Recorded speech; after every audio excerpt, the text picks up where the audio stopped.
Okay so पहले last time हम लोगों ने 5.3 शुरू किया था। पहले हम डाउट्स लेंगे। जिन भी बच्चों के क्वेश्चन नंबर 1 to 10 में कोई भी डाउट्स है जल्दी से बता देंगे। 5th question, question 2 first part, क्या प्रॉब्लम आ रही है उसमें? सिंपल है। ए आपके पास 7 है, डी आपके A1 आपका 7 है, A2 आपका 10.5 यानी कि 21/2 है। 21/2 है तो आप इसमें क्या निकालेंगे? डी निकालेंगे। क्वेश्चन नंबर 2,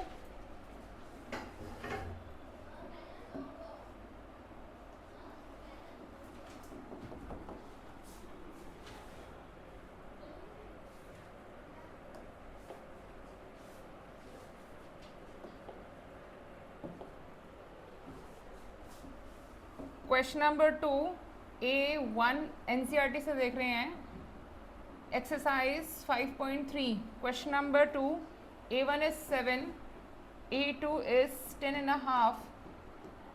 इसको हम प्रॉपर ये आपका मिक्स में दिया है, इम्प्रॉपर में कन्वर्ट कर लेंगे 21/2। So D will be A2 minus A1। कितना आ जाएगा? 21/2 माइनस 7, 21 माइनस 14/2, 7/2 आ गया। क्वेश्चन आपसे पूछना चाहता है सम, उसके लिए आपको लास्ट टर्म की पोजीशन लेनी पड़ेगी।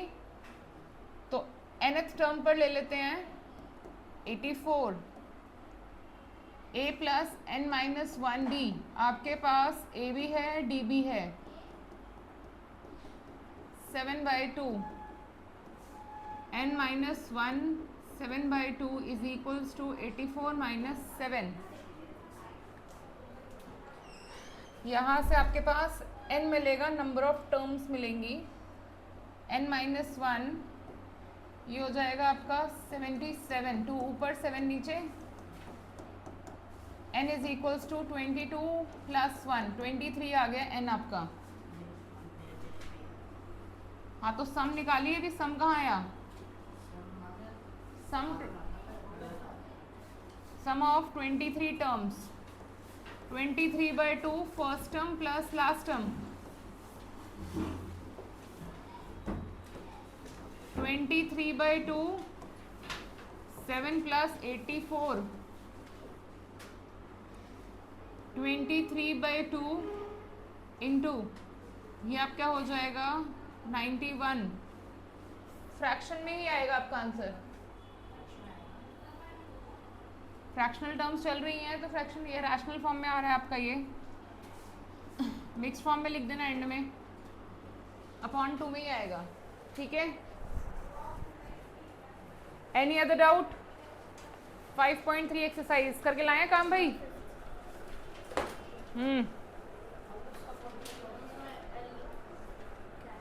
किसमें? कौन सा क्वेश्चन बेटा? क्वेश्चन 5। एपी का फर्स्ट टर्म है, बातें नहीं। एपी का फर्स्ट टर्म 5 है, लास्ट टर्म 45 है, और जितनी भी टर्म्स है उनका सम दिया है 400। हमें नहीं पता कितनी टर्म्स हैं, तो हम लेते हैं let number of terms be. Question number 5, first term कितना दिया है? अब अगर लास्ट टर्म दिया है, पता ही नहीं है कितनी टर्म्स है, तो एन लेंगे। कितना दिया है लास्ट टर्म? कितना दिया है? सम दिया है तो सम ऑफ एन टर्म्स ही दिया है 400। आपको पहले एन फाइंड करना है, फिर डी फाइंड करना है।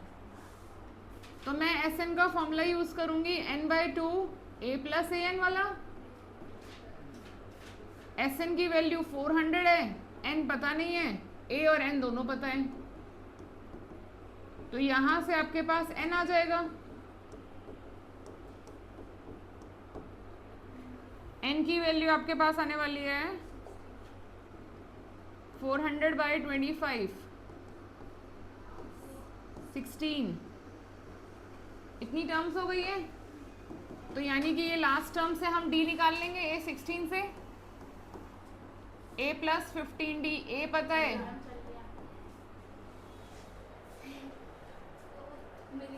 बच्चों की will power, miracles are always there.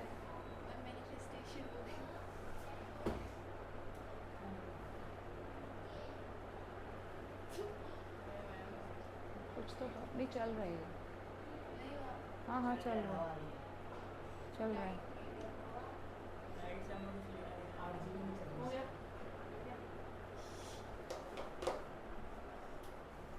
चलिए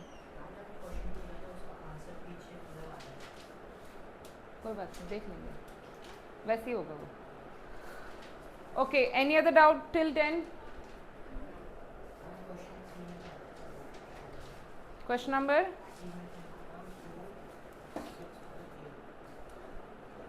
करेंगे आपने?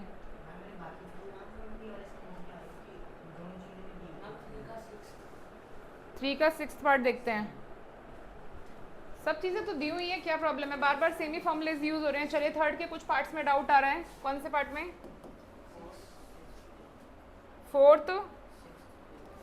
फोर्थ आपके पास A3 और S10 है। दो इक्वेशन बना लो ए और डी की।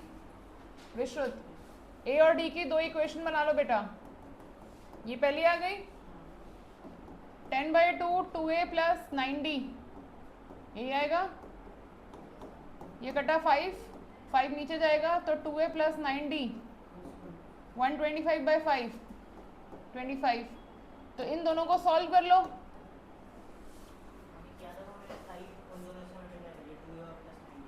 ए और डी दोनों आ जाएंगे। और कौन सा पार्ट? 6th part. ए दिया है, डी दिया है, SN दिया है, इतना कुछ तो दे दिया है। SN का फॉर्मूला लगाएं, n/2। अब देखो SN दिया है तो SN का ही फॉर्मूला लगेगा। a + an वाला लगा लो। an पता है ना आपको? अच्छा, an निकालना है। आपके पास a है, यहाँ से SN में a 90 रख दिया, n/2 2 + an 180 n 2 + an। 2 को उधर नहीं भेज सकते, 2 को इधर क्रॉस मल्टीप्लाई कर दिया है। अभी इसमें आपको कौन सा पार्ट चाहिए? एक्सपैंड ही करना पड़ेगा हमें इसमें। a + वो वाला फॉर्मूला यूज़ करते हैं, 2a + n - 1d, क्योंकि a और d दोनों पता है ना आपको। ये वाला यूज़ कीजिए, ये यूज़ करना ज़्यादा बेहतर रहेगा। 4 + n - 1, n की क्वाड्रेटिक बन जाएगी बेटा, n की क्वाड्रेटिक बनेगी और सॉल्व के n आएगा, फिर an आएगा। ठीक है? हाँ हाँ, लास्ट टाइम कर रहे थे ना ऐसा क्वेश्चन, n निकाला था हमने। an जब आप कर रहे थे तो उसमें दो वेरिएबल आ रहे थे, a भी आपको n भी नहीं पता था, an भी नहीं पता था। सिंगल वेरिएबल में करने के लिए हमने ये वाली इक्वेशन को यूज़ किया है। ठीक है? Any other doubt? सेम है। So now we are going to start with further questions. Question number 12 onwards. 12, 13, 14, they are on same line. We need to find the sum of particular sequence. 12th question के अंदर question कह रहा है find the sum of first 40, यानी कि n 40 है, divisible by 6, यानी कि 6 का टेबल है, 6, 12, 18, कीप ऑन गोइंग। आपको S40 निकालना है। 12th क्वेश्चन कर रहे हैं, S40 निकालना है। AP आपकी ये चल रही है बच्चों, डिविजिबल बाय 6, दैट मीन्स 6 के मल्टीपल्स। 40/2 2a + 39d, a और d दोनों 6 है, a और d दोनों 6 है, हो जाएगा simple. Then after we have 15 multiples of 8, ये भी हो सकता है, बहुत सिंपल है। हम आ रहे हैं 14th पर, वो भी सिंपल है। 0 से 50 के बीच में ऑड नंबर्स, पहला 1, 3, कितने हैं पहले पता करना पड़ेगा, उसके लिए 49 की पोजीशन को ढूंढना होगा। तो 49 की पोजीशन के लिए आप यहाँ पर a + n - 1d, a और d रख दें। a और d रखने के बाद आपके पास सीधा आपको n मिल जाएगा। D2 आएगा। मैंने क्या लिखा था? D2 आएगा, सॉरी।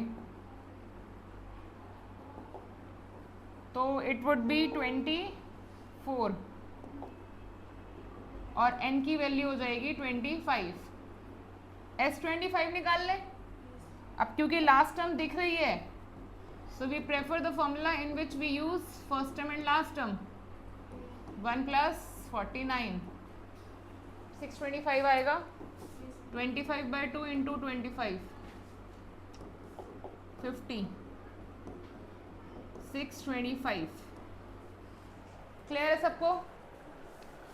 अब इसके बाद हमारे पास सारी वर्ड प्रॉब्लम्स आती है जो कि आपको बहुत ध्यान से समझनी है, क्योंकि इस चैप्टर से मोस्टली केस स्टडी आती है, हर बार आती है, इस साल भी आई थी। ठीक है, केस स्टडी के अंदर आपको ये समझना है कि कौन ए है, कौन डी है, कौन nth टर्म पूछी जा रही है, ये सम ऑफ n टर्म्स पूछी जा रही है। बच्चे वहीं कंफ्यूज होते हैं, उनको ये समझ नहीं आता है कि क्वेश्चन हमसे सम ऑफ n टर्म्स पूछ रहा है कि nth टर्म पूछ रहा है। एक पर्टिकुलर प्लेस पर वैल्यू पूछी जाए nth टर्म, सबका कंबाइन पूछा जाए सम, सिंपल सा लॉजिक है। ठीक है, सो क्वेश्चन में आगे बढ़ते हुए क्वेश्चन नंबर 15। अब देखो सिंपल है, आपको ये समझ आ गया? जो हमारी वर्ड लाइक केस स्टडी होती है, ये जो हमारी वर्ड प्रॉब्लम्स है, they are very very easy. आपको सिर्फ ए और डी को ढूंढना है। A contract on construction, 15th question, specifies the penalty. आपके स्कूल में भी पेनल्टी चलती है फीस पर, की पर डे की पेनल्टी है, और अगर आप 10 दिन लेट हैं तो आप 10 दिन का इकट्ठा पेनल्टी देंगे ना, ये थोड़ी ना 10th डे की पेनल्टी दे के आ जाएंगे। अगर आपके स्कूल ने बोला है कि आफ्टर द ड्यू डेट आपका स्कूल एक दिन में 10, पहले दिन पे 10, दूसरे दिन में 15 रुपये, तीसरे दिन में 20 रुपये, ऐसे बढ़ा रहा है, कांस्टेंट नहीं रखा, क्यूमुलेटिव रखा है, और बढ़ेगा और बढ़ेगा, 10 दिन बाद और बढ़ जाएगा। तो ये एक एपी है, 10, 15, 20, 25, 30। तो जो भी पर्सन 10 डेज के बाद फीस दे रहा है तो वो S10 देगा ना, और ये एपी बन चुकी है। बात समझ आ गई है? तो ऐसे ही ये एक यहाँ पर भी एक क्वेश्चन है कि 200 पहले दिन की पेनल्टी है, दूसरे दिन की 250 है, तीसरे दिन की 300 है, हर दिन पर पेनल्टी का रेट 50 रुपीज से बढ़ रहा है। बताइए अगर 30 दिन वर्क डिले हुआ तो कॉन्ट्रैक्टर को कितना पे करना पड़ेगा? सभी दिन का पे करना पड़ेगा ना।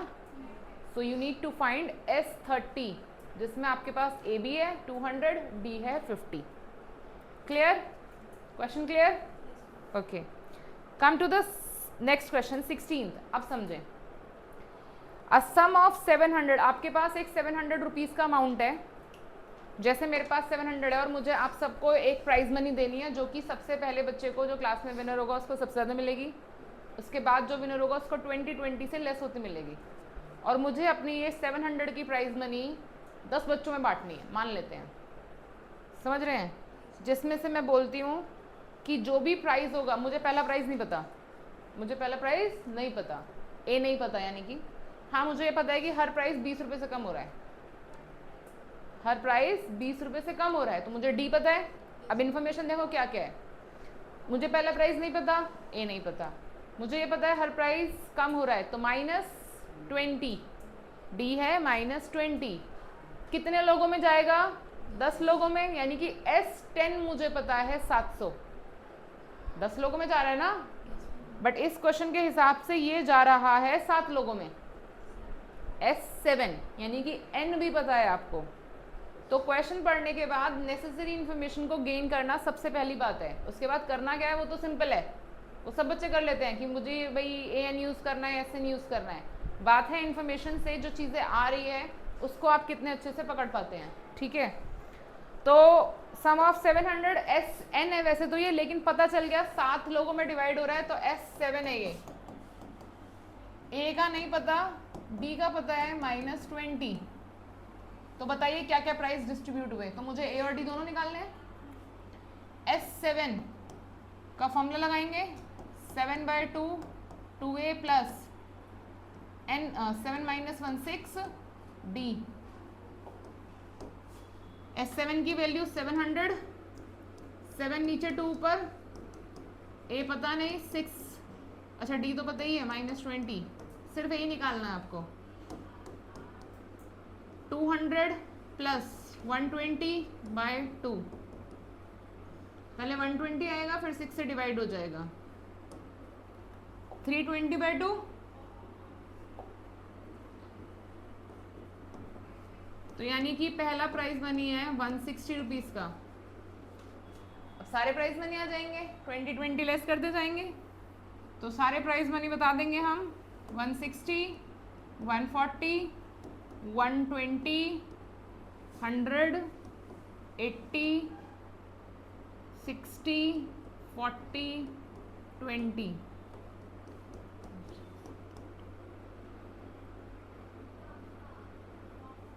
एक बार दोबारा कैलकुलेशन करते हैं चेक, क्योंकि मेरे पास ये 8 प्राइस आ रहे हैं। 160 आ रहा है,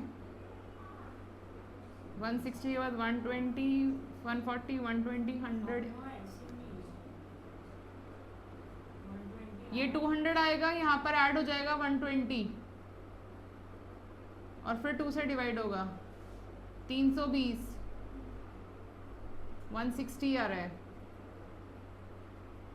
7 नीचे, 2 ऊपर, 2A प्लस 6D माइनस 120। कितने प्राइजेस बन रहे हैं? 1 2 3 4 5 6 7 8 बन रहे हैं, 7 बनने चाहिए ना। लास्ट वाले को 20 रुपये मिलेंगे, बट वो 7 है।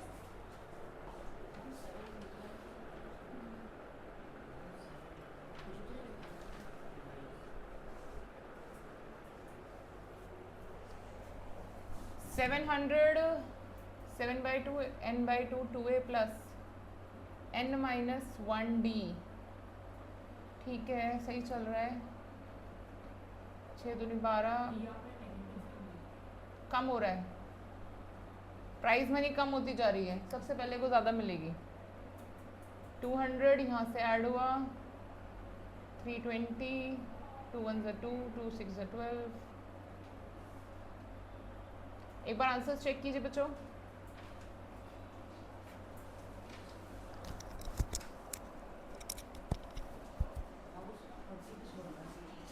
$40 पे छोड़ दिया है, 20 रुपये बचा लिए हैं।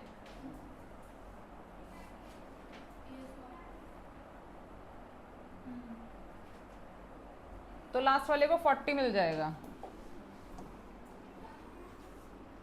इन सबका सम 700 है। Let me check. 100, 200, 300, 400, 500, 600। हाँ नहीं, सही है, सही है, सॉरी मेरी मिस्टेक थी। उसके पास अगर मैं एक और 20 जोड़ती हूँ ना, तो 720 रुपीज़ होने चाहिए। Question is going well. Okay, बोला है ना 7 क्रैश प्राइसेस। ठीक है, 7 लोगों में जा रहा है तो 7 हो गए। नेक्स्ट क्वेश्चन है 17th, ध्यान से सुने। एक स्कूल के अंदर आपके पास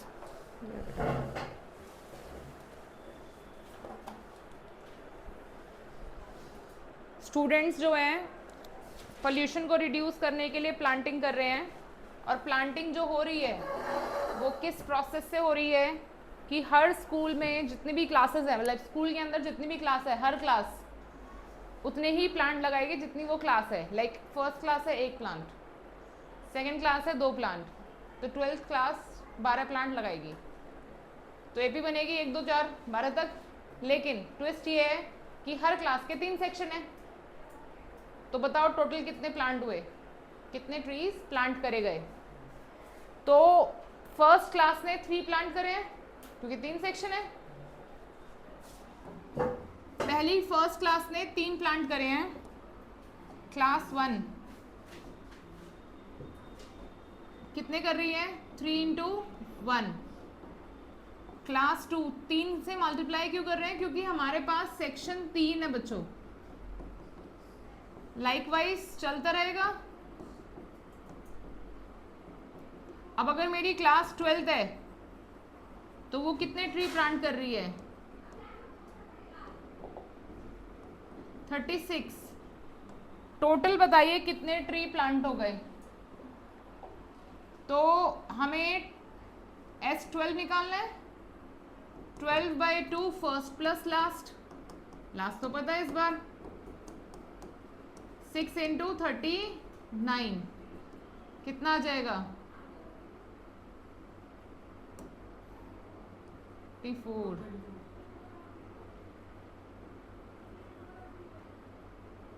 आ रहा, समझ आया सबको? नोट कीजिए जल्दी से।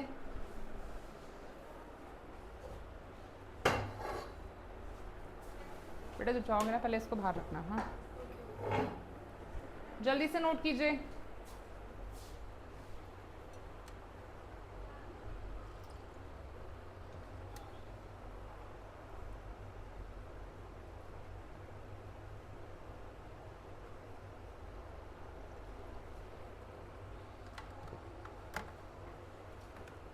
चलिए आगे की तरफ बढ़ते हैं नेक्स्ट क्वेश्चन पर।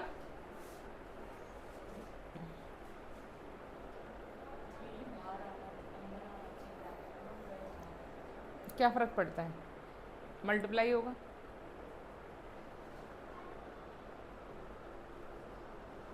क्या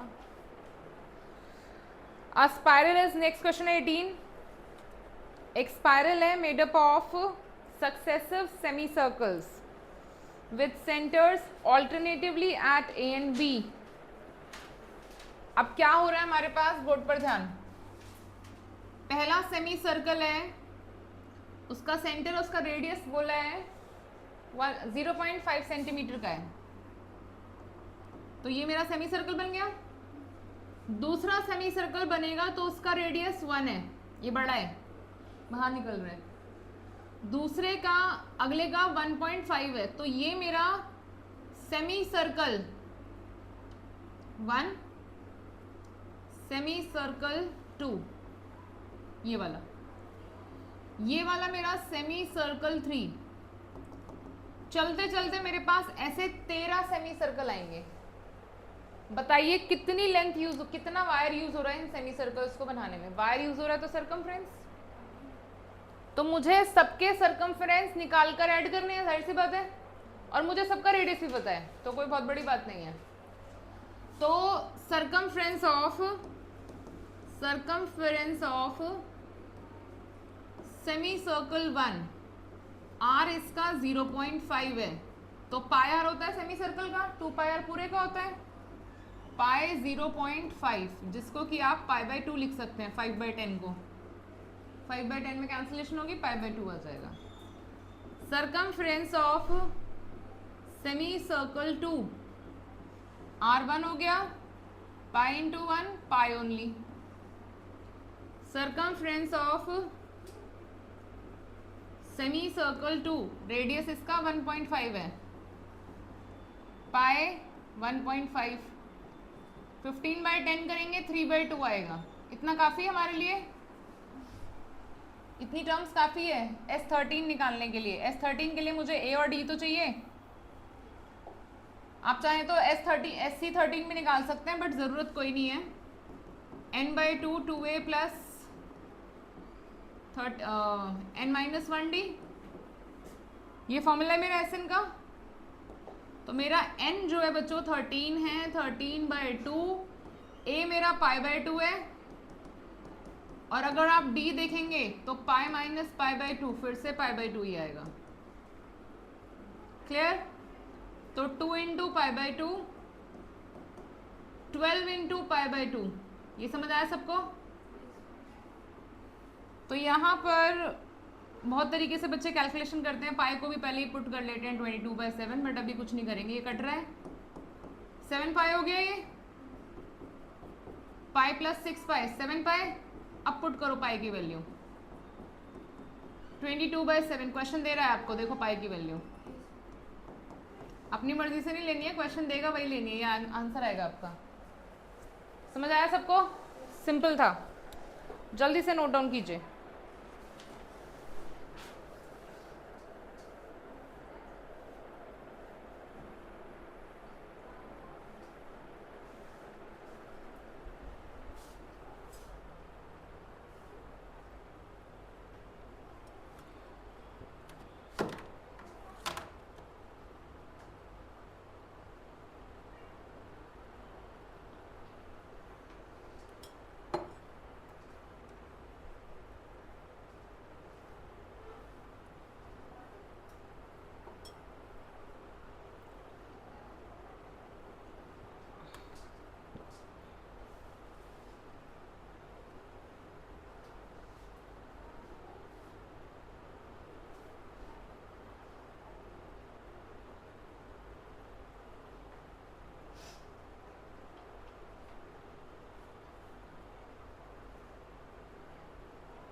डन बच्चों?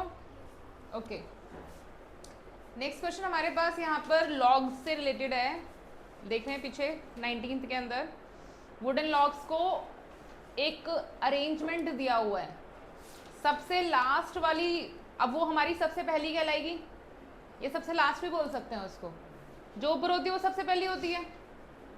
अब आप बिल्डिंग को देखते हैं किसी भी, तो फर्स्ट फ्लोर सबसे नीचे होता है, फर्स्ट फ्लोर सबसे नीचे होता है। तो ऐसे ही सबसे पहली रो हमारी सबसे नीचे वाली है। कुछ लोग उसे लास्ट भी बोल देते हैं कि वो लास्ट रो है, कि सबसे ऊपर वाली सबसे पहली होगी। तो अगर आप फ्लोर वाइज देखते हैं तो फोर्थ फ्लोर को थोड़ी ना फर्स्ट फ्लोर बोलेंगे, ठीक है।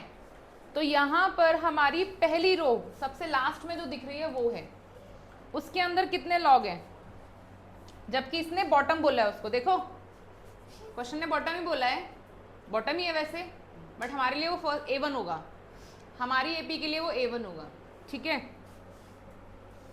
A1 20, A2 19, लाइकवाइज चल रहा है ये। D आ रहा है आपके पास -1।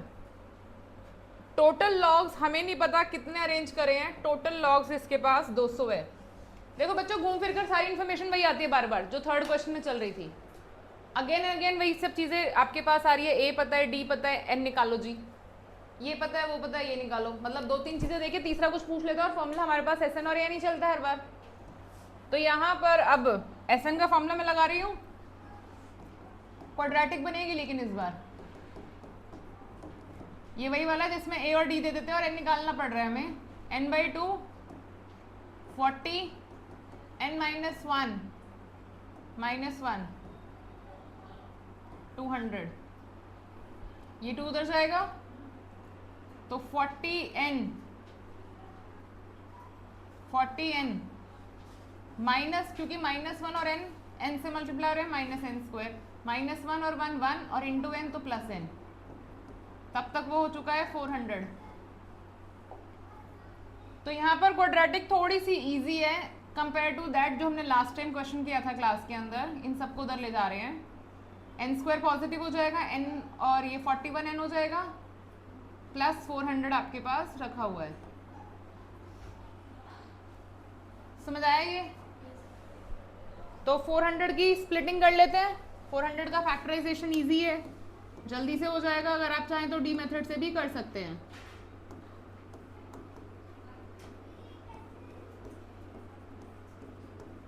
दो 4 8 और 16 और 25 बन रहे। 16 25 से 16 और 25 41 ही बनाएंगे। इनको मल्टीप्लाई कर लो और ये 25 है, तो स्प्लिटिंग में 25n, पहले 16 लिख लेते हैं। ये समझ आया सबको? 40 उधर जाके माइनस हो जाएगा ना, n common n-16 -25 common n-16। यहाँ पर हैरानी की बात यह है कि आपके पास 2n आएंगे, बट दो तरह की रो तो नहीं हो सकती क्योंकि कुल तो आपके पास 200 लॉग है। सबसे ऊपर की जो टॉप रो है वो हमारी लास्ट टर्म होगी, या तो वो 16 होगी या वो 25 होगी, दोनों नहीं हो सकती। बात समझ रहे हो? तो अब कैसे पता चले भाई कौन रिजेक्ट होगा? तो हम आगे करते हैं। केस 1, n की वैल्यू अगर 16 है तो लास्ट वाली यानी कि टॉप पर जो है वो 16th रो होगी, तो उसमें कितने लॉग होंगे चेक करते हैं। A की वैल्यू 20 प्लस 15 माइनस 1, 5 लॉग होंगे। लेकिन अगर मैंने 25 ले लिया, तो ये होगा A प्लस 24D, 20 माइनस 24, तो नेगेटिव में तो लॉग नहीं हो सकते। तो 25 लेने से नेगेटिव में नंबर ऑफ लॉग्स आ रहे हैं, विच इज नॉट पॉसिबल। तो यहां पर आकर हम रिजेक्ट करेंगे, उधर एकदम से रिजेक्ट नहीं करेंगे कि ये नहीं होगा, विद रीजन रिजेक्ट करेंगे।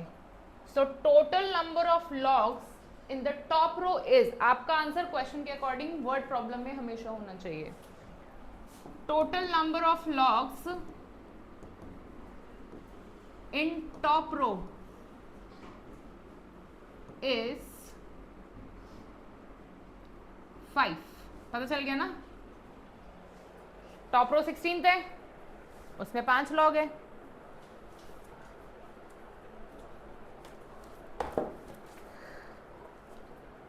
How many logs are in the top row, और कितनी रोज हैं?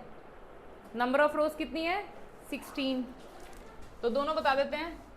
Number of rows 16 and total number of logs in the top row is 5।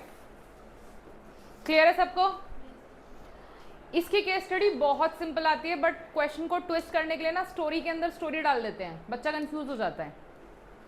ठीक है, इस बार भी जो केस स्टडी आई एपी की, उसने बच्चों को सिर्फ कंफ्यूज करा, थोड़ा नहीं बहुत ज़्यादा। बच्चों ने उसमें 15-15 मिनट लगाए, क्योंकि AP is always a very simple topic कि उसमें आप इजीली पिक कर लेते हैं। वो केस स्टडी मैं आपको क्लास में कराऊंगी लेटर ऑन। उसके अंदर एक ट्रॉली दी हुई थी जो कुछ कुछ डिस्टेंस पर चल रही थी। पहला डिस्टेंस उसने 200 का कवर करा, पहला डिस्टेंस जहाँ से वो चली। पहला स्टॉप मतलब ऐसे था कि ये यहाँ से शुरू हुई, पहला स्टॉप उसका था आफ्टर 200 मीटर। उसके बाद उसके कुछ कुछ स्टॉप आ रहे थे, कुछ कुछ स्टॉप आ रहे थे, तो वहाँ पर उससे रिलेटेड पूरी स्टोरी बनाई गई। एक पूरा बड़ा सा पैराग्राफ दिया उन्होंने। अब बच्चा उसको पढ़ता है, कई बार इरिटेट होता है क्योंकि उसमें अजीब अजीब सी चीज़ें डाली हुई थी।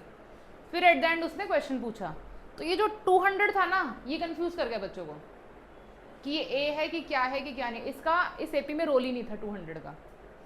पूरी एपी में 200 का कोई रोल नहीं था, कहीं से कहीं भी था। बट अगर मेरे से nth टर्म निकालने के लिए बोला जा रहा था, तो ये मेरा ए नहीं था, बच्चों ने इसको ए लेके कर लिया था। क्यों नहीं था? तो उसके लिए आपको पूरी एपी पढ़नी पड़ेगी। ठीक है, वो स्टोरी वैसी है उसकी, थोड़ी कंफ्यूजिंग। मैंने बोला ना, बातें उसने बोली 10th टर्म निकालो कि 10th स्टेशन पर कौन सी टर्म आएगी, इस तरीके से कुछ कुछ था, मुझे एग्जैक्टली याद नहीं है। मैं आपको एपी शेयर करूँगी, उसको ज़रूर करना। ठीक है, एपी की केस स्टडीज़ आपको ज़रूर करनी है। और पास्ट जितने पेपर्स हैं सब में आपको एपी की केस स्टडी मिलेगी, ऑलमोस्ट हर पेपर में। अगर मैं पास्ट पेपर्स की बात कर रही हूँ, तो सीबीएसई ने अपना लिंक छोड़ा है। अब पास्ट पेपर्स जाओ, सारे पेपर्स को एक एक करके क्लिक करो, एक एक करके सारे पेपर्स को क्लिक करोगे, या तो आपको चैप्टर 1 की केस स्टडी मिलेगी, या चैप्टर 2 की केस स्टडी मिलेगी, या एपी की। इससे आपके इन 4-5 चैप्टर्स की केस स्टडीज खूब अच्छे से स्ट्रांग होगी। ठीक है, आप समझ रहे हैं? पास्ट बोर्ड पेपर्स का लिंक है जो कि मैं आपके साथ ग्रुप पर शेयर करूंगी। उससे ये है कि आपको ये पता चलेगा कि एपी केस स्टडी कितनी ट्विस्ट हो सकती है, क्योंकि स्कूल एग्जाम में बहुत नॉर्मल देते हैं, उस लेवल पर नहीं देते हैं। तो उसके लिए आपको पास्ट पेपर्स को एक बार सबको देखना होगा। सीधे सेक्शन अपना उस पर जाओ, डी पर जाओ, पूरे पेपर को देखना ही नहीं आपको। सेक्शन डी पर का 3 केस स्टडी मिलेगी, एक हमेशा एपी चैप्टर 1 या चैप्टर 2 की मिलेगी। ठीक है, तीनों में से एक चैप्टर की हमेशा मिलेगी, तो उससे आपका केस स्टडी स्ट्रांग होगा। ठीक है, केस स्टडी के लिए अलग से कोई बुक लेने की जरूरत नहीं है आपको, खूब सारी, हर पेपर में 3 है। अब हमारे बात करें तो 7 से 8 रीजन है, 7 से 8 रीजन समझ रहे हैं? बोर्ड के 7 से 8 पेपर बने थे, हर रीजन का अलग बना था। हर पेपर में 3 केस स्टडी है, तो यहाँ पर आपको सेट भी है, सॉरी हर पेपर में सेट भी है, तो आपको यहीं पर अच्छी खासी केस स्टडीज़ मिल जाएंगी। और पिछले सालों में जाएंगे, 2020 से 22 से शुरू हुआ है, 2021 से केस स्टडीज़ का सिलसिला। उससे पहले केस स्टडीज़ नहीं आती थी, उससे पहले केस स्टडीज़ नहीं आती थी। जब कोविड आया था ना, कोविड आया था ना, तब उसी के बाद से केस स्टडीज़ का सिलसिला शुरू हुआ था, एमसीक्यूज़ का सिलसिला शुरू हुआ था। उससे पहले सब्जेक्टिव एग्जाम आता था, और 1 मार्कर भी सब्जेक्टिव ही होते थे आपके। ठीक है ना? तो बीच में तो एक ऐसा एग्जाम आया था बच्चों का कोविड के टाइम पर, जो टर्म 1 और टर्म 2 में डिवाइड हुआ था, और टर्म 1 में सिर्फ एमसीक्यूज़ ही थे, सिर्फ एमसीक्यूज़ थे, कुछ था ही नहीं। तो वहीं से एमसीक्यूज़ का सिलसिला और केस स्टडी का सिलसिला चालू हुआ था, और अब उसने काफ़ी अच्छी पोजीशन अपनी हर एग्ज़ाम में बना ली है। करीब करीब आपका 30 से 35 मार्क्स का पेपर पूरा कॉम्पिटेंसी बेस्ड होता है, जिसके अंदर केस स्टडी, एमसीक्यूज़ वगैरह पूछे जाते हैं। और इनका एनसीईआरटी से डायरेक्ट कोई लिंक नहीं होता है, ये कंसेप्चुअली होते हैं, कॉन्सेप्ट पर बेस्ड होते हैं। जितना कॉन्सेप्ट स्ट्रांग होगा उतना ही अच्छा आपका कॉम्पिटेंसी बेस्ड पेपर जाएगा, और उसके लिए आपको खूब प्रैक्टिस करनी होगी एमसीक्यूज़ की। पास्ट पेपर्स उठाओ, पास्ट पेपर्स उठाओ, और एक असाइनमेंट मैं आपको दूंगी सिर्फ एमसीक्यूज और केस स्टडीज़ के लिए। सब्जेक्टिव मैं आपको क्लास में दे चुकी हूँ, सब्जेक्टिव आपका स्ट्रांग हो रहा है, उतना ही स्ट्रांग आपको ऑब्जेक्टिव भी रखना है अपना, ठीक है। चलिए क्वेश्चन 20 को करते हैं, आगे बढ़ते हैं। एक पोटैटो रेस चल रही है जिसके अंदर देखो पोटैटोज रखे गए हैं, ऐसा ही कुछ था, वो पोटैटो रख दिया और ट्रॉली चल रही थी, बट इसमें पहला ही पोटैटो का यूज़ है, उसमें ट्विस्ट था स्टोरी में, इस वजह से हमने पहला यूज़ नहीं करा था उसको। चलिए देखते हैं।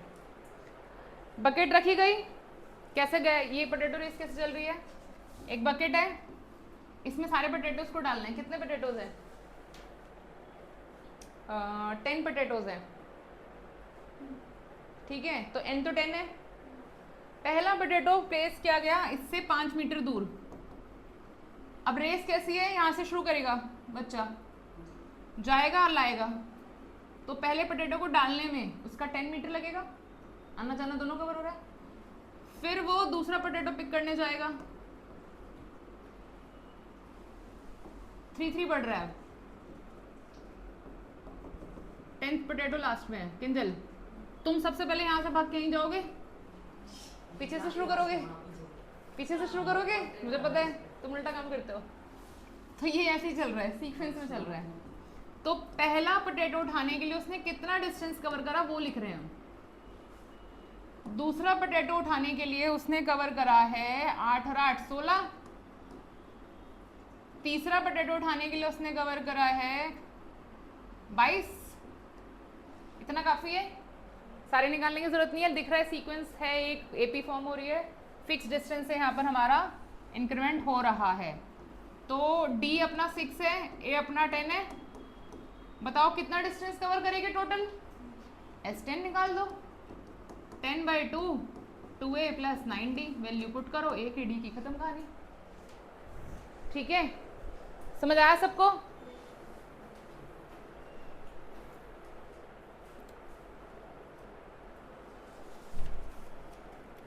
मिसलिनियस ऑप्शनल एक्सरसाइज से मैं आपको 3 क्वेश्चन कराऊंगी, पहले 3 बाद के भी करेंगे, बट आज की क्लास में हम पहले 3 क्वेश्चन करेंगे, 1, 2 एंड 3, ठीक है। बाद के भी करेंगे, बट आज की क्लास में हम 1, 2 और 3 करेंगे। ऑप्शनल एक्सरसाइज का पहला क्वेश्चन, ऑप्शनल ऐसे ही है, नाम पता नहीं क्यों रखा उसका नाम ऑप्शनल, करनी है, हाँ करनी है। चलिए हटा दे इसको, अगर हम बच्चों को ऑप्शन देंगे वो करेंगे, देनी नहीं चाहिए ऑप्शनल के नाम से। क्वेश्चन 1, एपी स्टार्ट हुई 121, 117, 113, चलते आपको दिख रहा है डिक्रीज हो रही है, मेरी एपी डिक्रीज हो रही है, डी मेरा 117 - 121 है, कितना है 4 है, -4। कम होते होते जब मैं एपी को कम कर रही हूँ, कम होते होते वो एक टर्म के बाद नेगेटिव होनी शुरू हो जाएगी। भाई अगर मैं 10 से काउंट कर रही हूँ ना, पीछे की तरफ जा रही हूँ बैकवर्ड, मैंने बोला 10 फिर 7, इस तरह से नीचे की तरफ 3 नंबर माइनस कर रही हूँ, तो एक टाइम ऐसा आएगा मैं नेगेटिव में एंटर कर जाऊंगी अगर मैं रुकी नहीं तो, ठीक है। तो वो बोल रहा है कि बताओ पहली नेगेटिव टर्म कहाँ पर आएगी, मेरी बात सुन लो फिर लिखना, इसका कॉन्सेप्ट समझ लो। बताओ पहली नेगेटिव टर्म कहाँ आएगी, पहली नेगेटिव टर्म 0 के बाद आएगी। अब पता भी नहीं 0 आएगा कि नहीं आएगा एपी में, हो सकता है कम होते होते ये 1 आए और उसके बाद सीधा ये नेगेटिव में मूव कर जाए, 0 पर आए ना कभी, भाई ऐसा भी तो हो सकता है एपी में 0 आए ना, 0 इसका पार्ट ही ना हो भी सकता है, नहीं भी हो सकता। तो पहले 0 को चेक करते हैं। अब समझो मैं यहाँ पर 0 को ढूंढ रही हूँ कि 0 इस एपी का पार्ट है कि नहीं है, मैंने ले लिया कि nth पोजीशन पर 0 है, क्योंकि जहाँ 0 होगा उसकी अगली टर्म ही नेगेटिव हो जाएगी। अगर 0 हुआ तो एक कंडीशन है, तो 1 to 1 आपको पता है अगर कोई n नेगेटिव या फ्रैक्शन आए तो वो उस एपी का पार्ट नहीं होता, यही तो होता है रूल है आपका। जो n है that always a natural number, वो कभी भी नेगेटिव या फ्रैक्शन में नहीं जाता है। -1 to 1 अपॉन -4, n - 1 30.2 आ रहा है, 120 10 क्या, हाँ ये आ रहा है, यानी कि ये मेरी एपी का पार्ट नहीं थी, मतलब 0 मेरी एपी का पार्ट नहीं था। अब समझो इसको हम कैसे कर रहे हैं, 0 तो नहीं है, तो 31 के जो आसपास टर्म है वो कुछ कुछ 0 के करीब होगी, समझ रहे हो बात, पॉजिटिव होगी, 0 के करीब होगी, यानी कि 1 हो सकती है, वो 2 हो सकती है, कुछ भी होगी, वो एग्जैक्टली होगी। अब आप उसको ढूंढने नहीं बैठोगे, मतलब आप इसमें एग्जैक्टली 4 का मल्टीपल नहीं ढूंढने लगोगे, तो हम क्या बोलेंगे, ऑन एन एवरेज इसके अगली टर्म मेरी फर्स्ट नेगेटिव टर्म होगी। ये 31 पोजीशन पर है, तो फर्स्ट नेगेटिव टर्म जो है इसकी अगली, इसमें 1 ऐड करेंगे 32।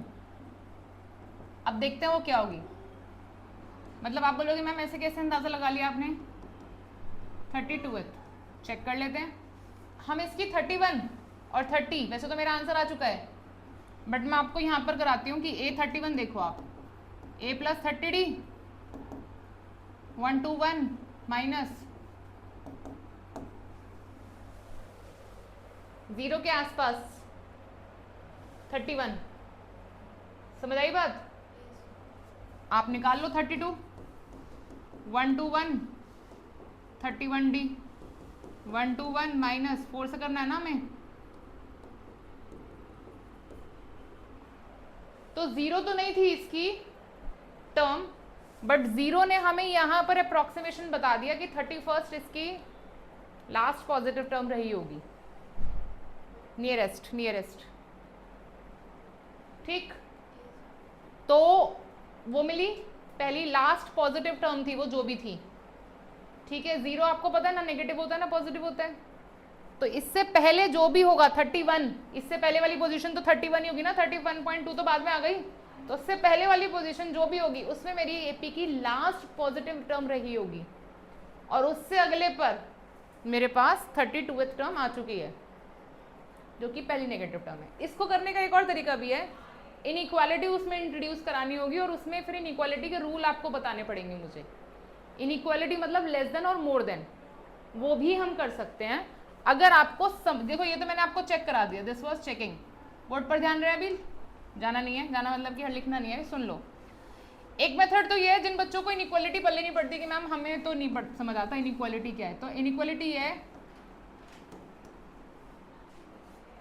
पहली नेगेटिव टर्म 0 से छोटी, लेस देन 0, मैं एंड ढूंढ रही हूँ, इनइक्वालिटी बोलते हैं इसे, less than more than inequality.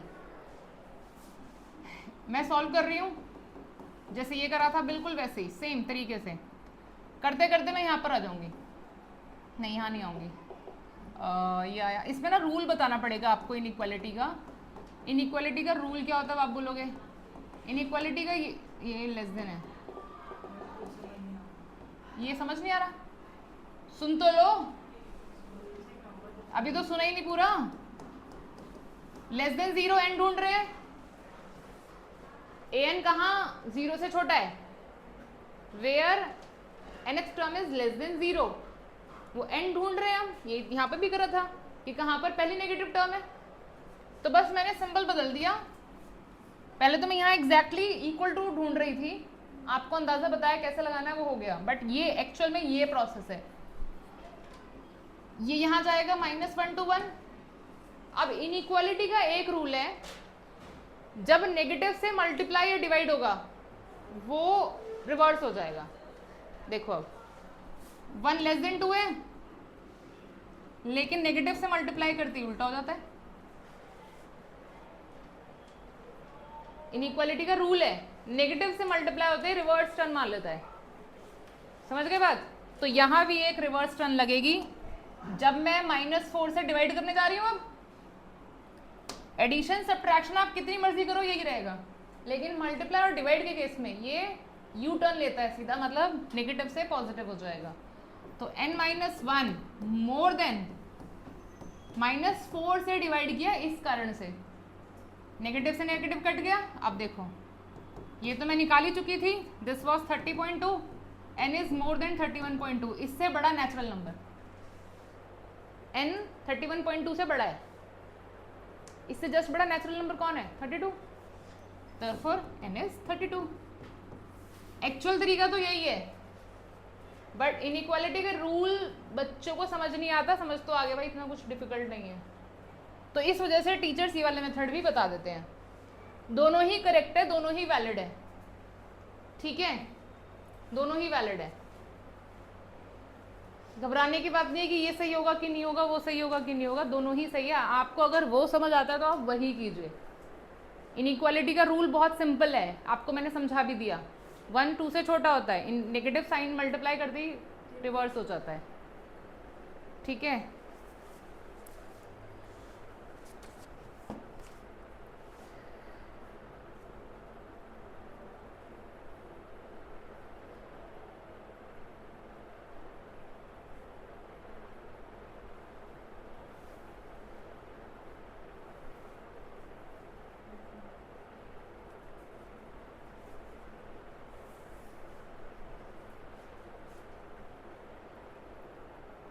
चलिए सेकंड और थर्ड क्वेश्चन डिस्कस कर लेते हैं। विश्रुत, मैं ना आपको एपी की एक्स्ट्रा क्वेश्चंस की एक रिकॉर्डिंग दूंगी, वो ज़रूर देख लेना आप, ठीक है। बाकी 90% 99% यू कैन से हमारा कवर हो चुका है। 1% जो क्वेश्चन होते हैं थोड़े से ट्रिकी होते हैं, जो एग्जाम्पलर से हैं, उसके लिए मैं आपको लास्ट सेशन की एक रिकॉर्डिंग दे दूंगी, आप उसको देख लेना तो आपका स्ट्रांग हो जाएगा। उसमें हमारे एग्जाम ये असाइनमेंट के क्वेश्चन हमने सॉल्व करे हुए हैं, ठीक है।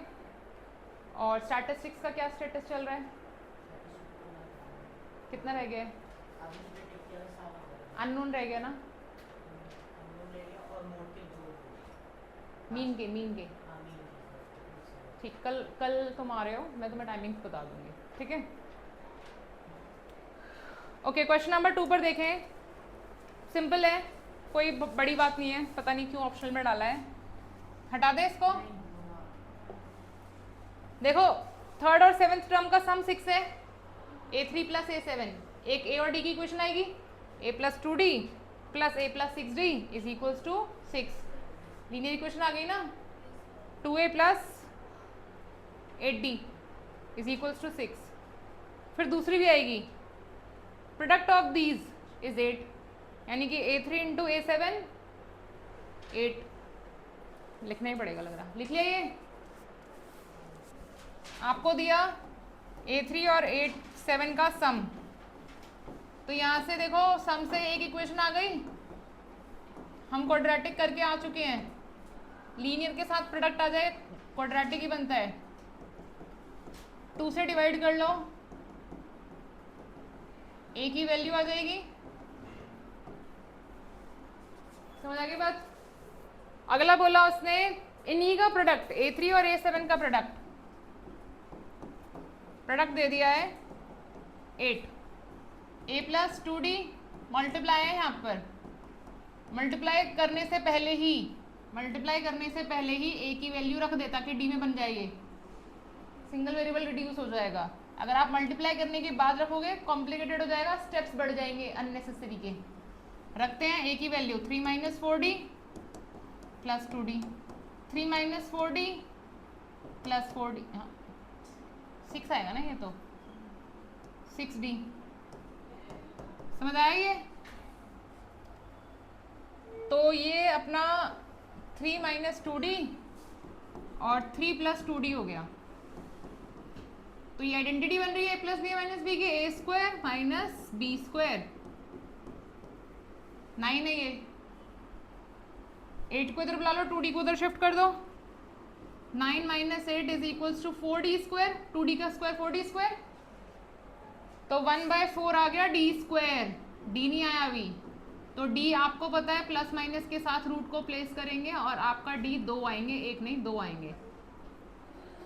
दोनों ही केसेस लेंगे, केस बनेंगे आपके केस 1 जिसमें d की वैल्यू हाफ होगी, केस 2 जिसके अंदर d की वैल्यू -½ होगी। d की वैल्यू हाफ और -½ से आप a निकालेंगे फर्स्ट से, यूजिंग फर्स्ट। a हो जाएगा 3 माइनस 4 इंटू हाफ 1, a आ गया 1।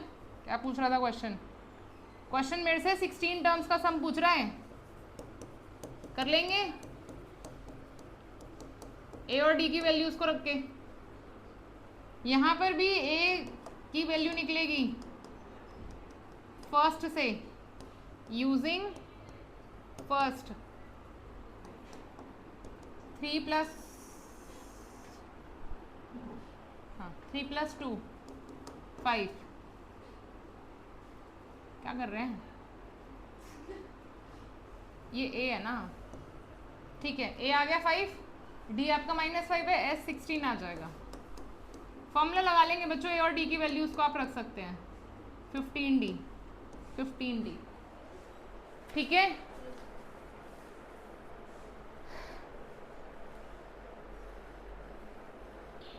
थोड़ा जल्दी हाथ बढ़ाओ।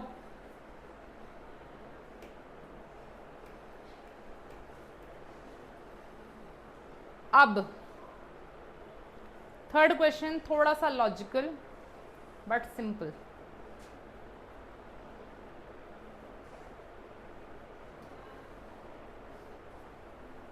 जानवी आपका एपी आ रहा है? नहीं आ रहा है। स्टैटिस्टिक्स आ रहा है ना, वो हम कर लेंगे आगे कवर, ठीक है। Okay, question number 3 from optional. एक लैडर है जिसमें कुछ इंफॉर्मेशन दी गई है आपको, हटा दें इसको। एक लैडर है इस तरीके से जिसमें कुछ इंफॉर्मेशन दी गई है, ये आपके इस तरीके से रंग्स लगे हुए हैं 25 सेंटीमीटर अपार्ट। ये जो आपस में दो रंग्स हैं इनका 25, जिसके ऊपर आप स्टेप रखते हैं, इनके बीच का डिस्टेंस 25 सेंटीमीटर का है। और टोटल पूरी फर्स्ट और लास्ट रंग का डिस्टेंस है, यहाँ से लेके यहाँ तक का डिस्टेंस है 2.5 मीटर। 2.5 मीटर है तो उसको हम सेंटीमीटर में कन्वर्ट कर लेते हैं, 250 सेंटीमीटर। सेंटीमीटर में कन्वर्ट कर लिया ना। अब समझो, अगर टोटल डिस्टेंस 250 सेंटीमीटर है और एक डिस्टेंस 25 सेंटीमीटर है, तो आप बताओ किंजल कितने रंग्स होंगे?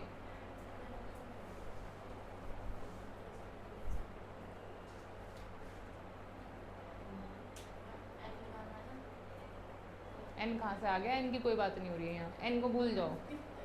पहले और आखिरी का डिस्टेंस है 250 सेंटीमीटर, दो का डिस्टेंस है 25, तो कितने रंग्स होंगे? सुनो, एक बिल्डिंग है, पूरी बिल्डिंग की हाइट है 250, सुन तो ले। हाँ, पहली फ्लोर तक की हाइट है 25, तो बताओ कितने फ्लोर होंगे? 10 फ्लोर 10 होंगे, लेकिन रंग्स 10 नहीं है। यहां पर देखें एग्जाम्पल, ये फिंगर्स है, ये पूरा गैप, ये गैप डिस्टेंस जिसको बोलते हैं गैप, गैप आपके पास है 250, एक गैप है 25, तो आपको गैप मिलेंगे। गैप ही दिया था, गैप ही मिलेगा। Total gap of 1 between 2 25। तो अगर मेरे पास 3 गैप है, फिंगर्स 4 हैं, रंग्स 4 हैं, फ्लोर में देखा जाए तो फ्लोर तो 3 ही थे, बट अगर रंग्स देखे जाएं, क्योंकि पहला भी काउंट होगा ऊपर वाला, तो नंबर ऑफ रंग्स जो होते हैं एक एक्स्ट्रा होता है। समझ रहे हो बात? टॉप वाला भी, अदरवाइज आप 1 2 ऐसे काउंट गैप काउंट करोगे ना आप तो, बट 10 गैप के अंदर 11 रंग यूज हो रहे हैं। एक गैप में 2 गैप में 3 यूज हो रहे हैं। समझ रहे हो बात? तो नंबर ऑफ रंग्स जो हैं वो नंबर ऑफ गैप्स बाय 2 होता है, और गैप हमारा कितना आएगा?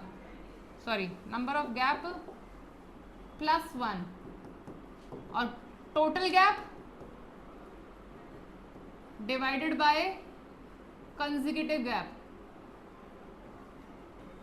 कंसेक्यूटिव गैप समझ रहे हो ना, दो के बीच का गैप, तो वो 250/25 11 आ गया।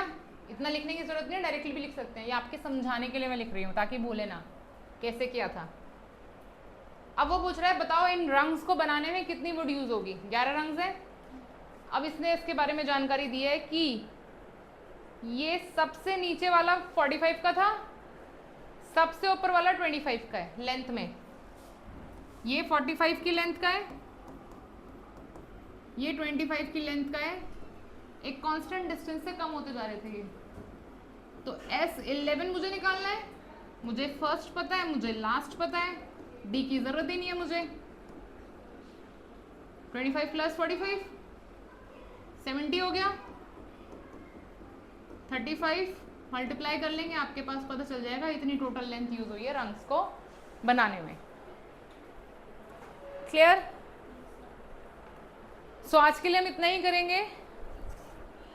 अगली क्लास तक आपकी एनसीईआरटी के सारे एग्जाम्पल्स आप अच्छे से कवर कर लेंगे, ठीक है?